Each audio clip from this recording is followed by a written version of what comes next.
Hey guys, Professor Bill, Comic Book University, and The Punisher, issue number 227. Okay, so Bucky, Natalia, and Frank.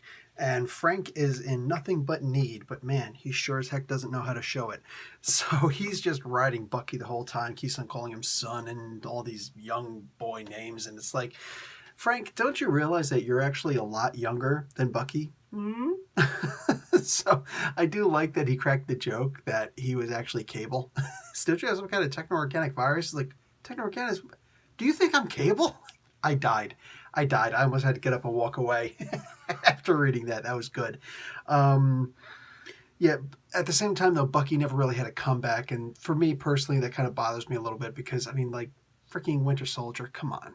Come on. He trained freaking Natalia, you know what I'm saying, do a bunch of the stuff that she does. So, yeah, he's the man. Okay, you don't mess with freaking Bucky. Anyway, guy's been doing covert ops since before Frank was born, man.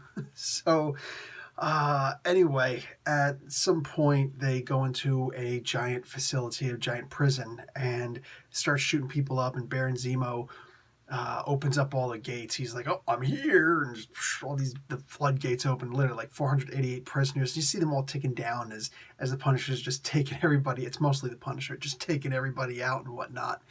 And all of a sudden, Captain Marvel and her crew comes in, and it's like, "Oh, we're gonna get you now, Frank."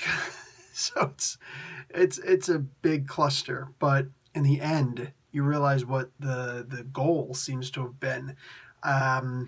I think this is actually what Frank himself came to do, which is perfect. I think this is what all three of them, for the most part, came to do. They came to assassinate Hydra version of Steve Rogers. Oh yeah. Oh yeah. Thing is, Baron Zemo came there for the exact same reason. Not to assassinate him, but to free him. So not the exact same reason. A similar but contrary reason. Like, you get what I'm saying. So this was very interesting. Aside from the Bucky Winter Soldier thing, the only other gripe I'd have is, isn't Steve supposed to be in a prison where literally he's the only person in the entire facility?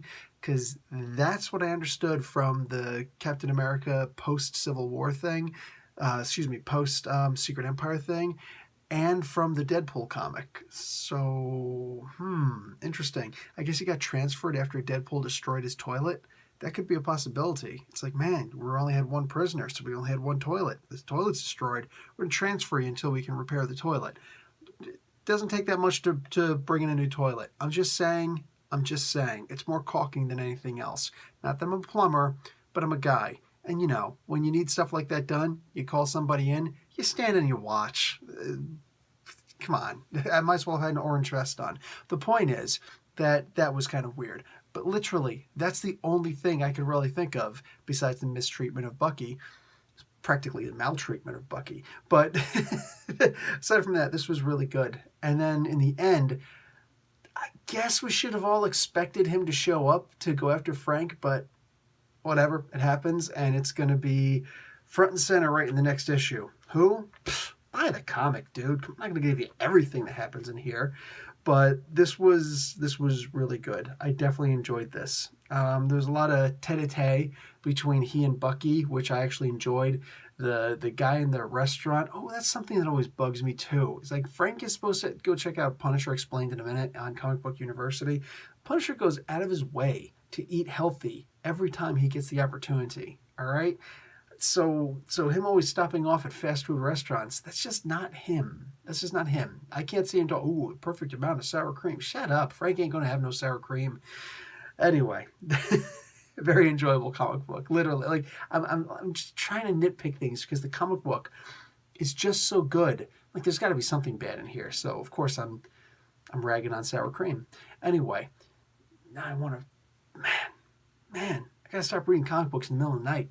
It's only but so much food you got at 3 o'clock in the morning. All right, guys, that's it for me. Professor Bill, Comic Book University. Class dismissed.